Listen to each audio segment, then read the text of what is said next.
So these are mungo beans. It's very common in the Philippines. The setting of this camera is very dark.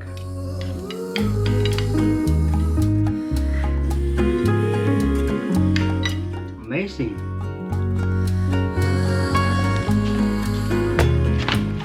Yo, good afternoon guys. Yeah, it is already, oh no, it's late. It's actually 3:10 already. Okay, adjusted. And you know that clock, it's coming from Roy and Cassie. Yeah, thank you Roy and Cassie. Very nice weather outside. This is going to be my lunch. Yeah, lemon, barramundi, with bok choy. I have the rice here, left over last night. And what I ate last night was the mungo beans coming from Rick. And yeah, before having my rice meal, I'm going to eat some of this first. No, later this one, when I am having my coffee. Put it down. I will be just going to fry this one. This actually expired today. That's why it's cheap. There is a possibility that it's going to become $2 tonight, but it's okay. Regular price of this is $14. Yeah, it smells like it smells normal fish. Fishy.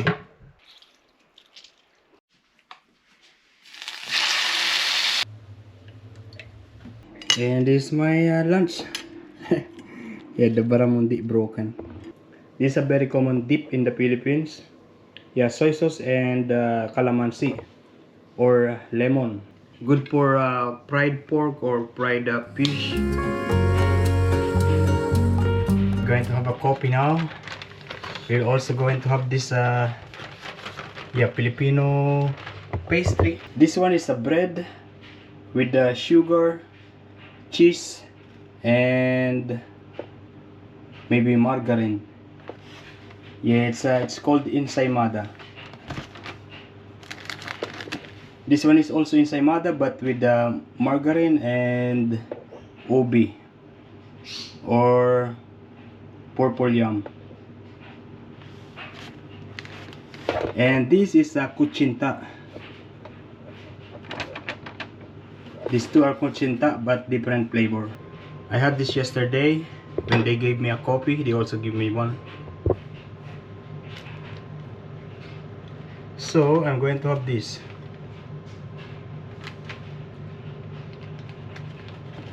Kuchinta also.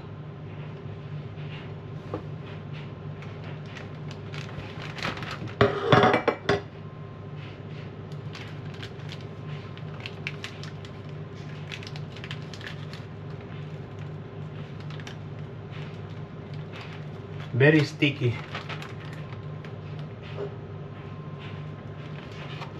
I don't know if this is made of rice or flour. I forgot. Very familiar, the taste and the texture.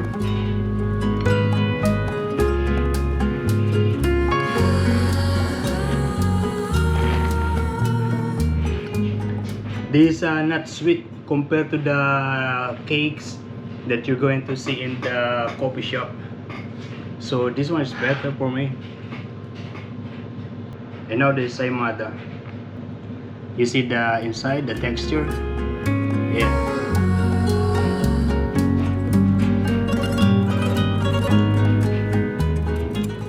Delicious.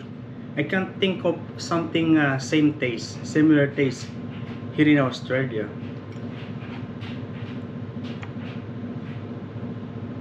So basically the taste is like sweet and salty, more on sweetness. Delicious.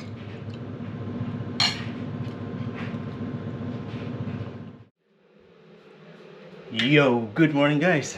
Yeah, good morning guys. Already, yeah, this is the correct time. I already fixed it. Yeah, 7:45, and I'm preparing my coffee. I'm also going to eat this. I'm going to warm it a little bit. Actually, I'm going to eat it all. Yeah, there are 3 pieces left still, but I'm going to eat it all. Okay, this is my breakfast. Yeah, look how beautiful it is. Delicious too. Oh, now I realized that. So this one is a Cochinta. This one is maybe Maha Blanca. Yeah, I'm not sure. That's what I think. And of course, this is ensaymada. I actually want to give to Inigo and Divina and in the workplace, but not enough for me. So what I'm going to do is I'm just going to order, yeah, from Rick. And they are actually doing this by order. Yeah, they have a Facebook page, and you're going to see the different Filipino like this that they are doing. Yeah, it is now 12 o'clock. Time is running very fast. And I'm going to eat this. Yeah, this is the fish that I cooked last night. Yeah. Yeah, so this is what I'm going to cook. Bok choy, onion, and this is small fish. I am day off today, but yeah, I have no plan of going camping or road trip. Yeah, because today I'm going to organize my cabinet. Because winter is finished, so I need to change the cabinet settings. You know, all the winter jacket, sweater, and we'll be back to just this. Yeah, long sleeve is okay. T-shirt also is okay.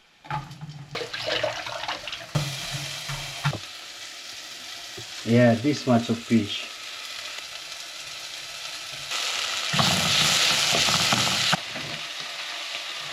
I'll just let it boil. Okay, it's boiling now. Let's taste it. No taste. Didn't put any seasoning. Soy sauce. Oh.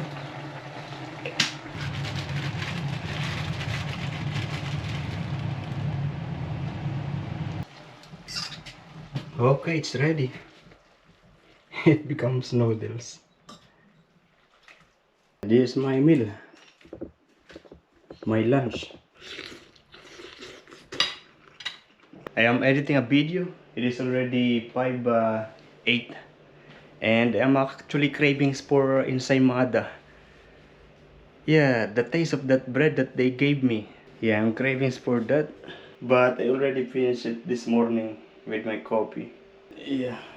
So, yeah, I'm going out. I continue editing later. We're going to walk for a little bit in the marina, and then yeah, it's something. I don't know if the wind is cold outside, so I'm going to bring this windbreaker. You know, the exhaust fan is really a big help. Yeah. So it is not very hot here. And usually during my break time, I stay here in the car. We are now here in the town center.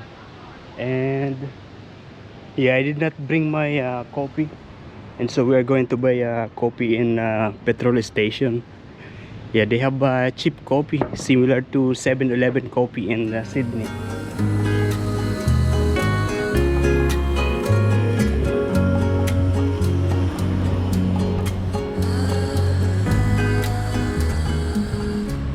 Good thing I did not park here. I mean, I did not continue driving here because there's no vacant space.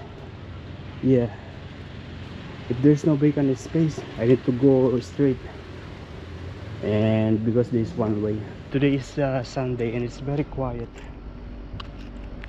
Even less car park in the town center. And this is what I got. This is a brownies, 2 pieces, $2.50. Yeah, this is $5 total. $2 coffee, medium or regular size, and 2 pieces of brownies. Yeah, that is just in front of this Woolworths, near this cinema. Yeah, I've never been to the cinema. I am going to change my slipper or my shoes. Yeah, I'm going to wear the shoes that Rick gave me, the hiking shoes one. If the option is this brownies and the ensaymada that Rick gave me yesterday at 2 days yesterday, yeah, I will choose that ensaymada. Yeah, that ensaymada is really good. This one is too sweet. I just realized that the time on my car is late. It's still 4:40. but it's actually already 5:40. So press this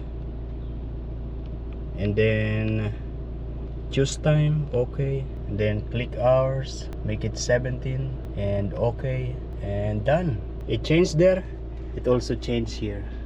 This is my very first time to park here in the inside of Albura Marina. There is a meter registration, 8:30 a.m. to 5:30 p.m.